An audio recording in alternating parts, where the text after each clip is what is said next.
Watch how I do my makeup using a lip color first. Wearing the color Jam. This is a new lip tint by Seint, and this is called Jam, which is inspired by a color that is an all-time favorite called Black Cherry. This be cornerstone to the makeup today.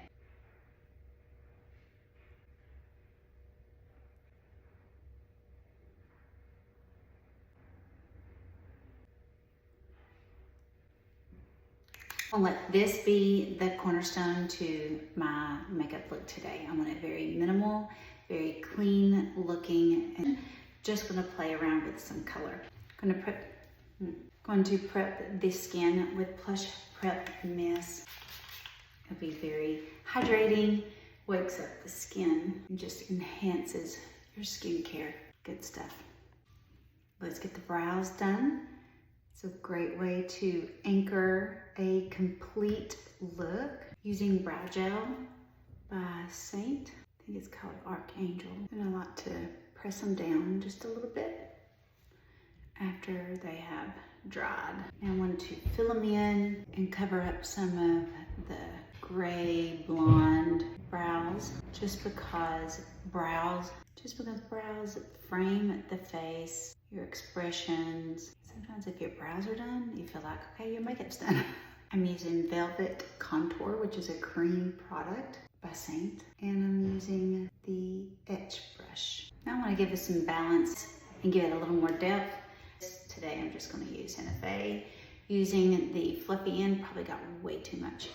The bright brush right here around the eyes, definitely got too much, but it's okay. Add a little color in there.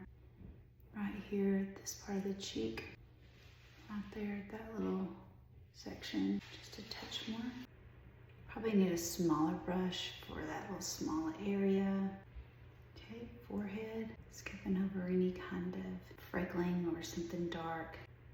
Okay, already liking this. See that little area there? Got too much. Just using a finger to pull it away. The jowls. Take what's left and let's add a little color underneath here. I'm using the pressed pigments for your makeup directly on the skin with a little bit of a primer like I used here. It feels completely weightless. Does not shift and move, does not crease.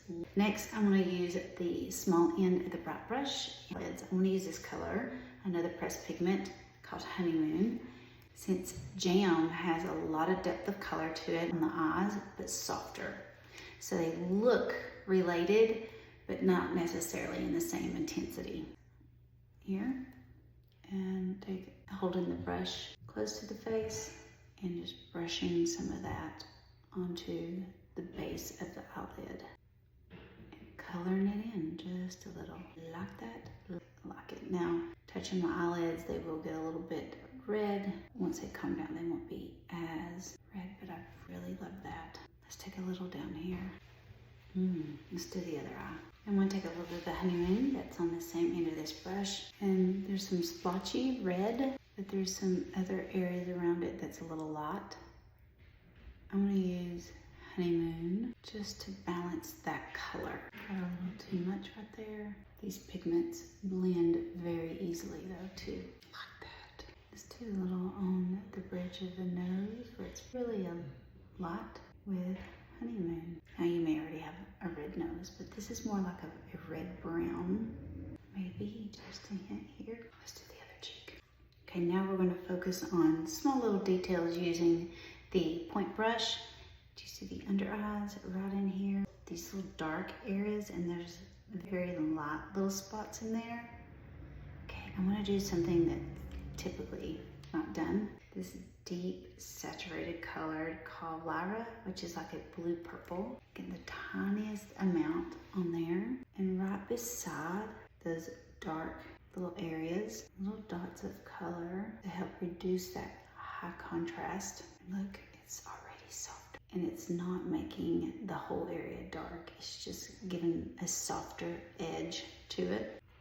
Okay, let's do this one. I'll do the same thing around the nose area, right in here of the lip. I have a scratch right there, so just need to not go over that, make it darker to just a little bit, light little spots next to the lip edge. Right in here next to it, that little area that's light. Right here in the cheek, it's going to give you a sculpting shape. It's got a little blue in it, and it will do a little bit of. Now let's finesse the complexion by taking care of any kind of small little dark distractions. First, 01, clean end of the point brush. You just want to go exactly on top of the dark area.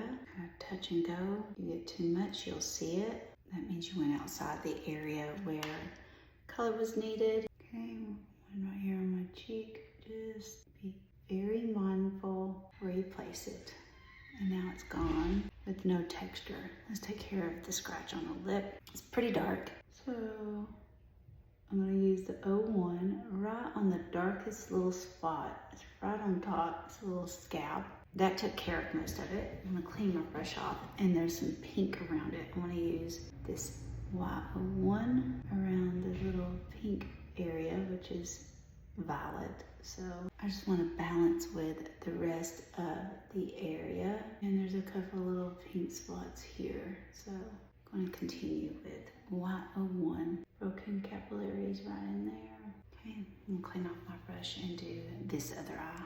I just want the tiniest bit of brightening right in there where it's kind of dull, shadowy, kind of muddy right in there. Use this red one right here. It's just a little muddy. It's like some dull pigmentation. Do you see how that just rounds out that cheek? I'm using that pink red one and just dots of color for that spot. Yes. Now a black mascara. This is by Seint. This is called Lash Silk. Going in for the second coat and really get them long and only apply to the top. I love how the lip color is still the statement and everything else is just in the background, but yet has harmony because I use similar colors but less intensity on the eyes, a little bit on the nose and on the forehead and the cheeks. Just a toner version of the lip color. I love it. Now you try. You can grab all of the things that I used and the brushes at outthegobble.com.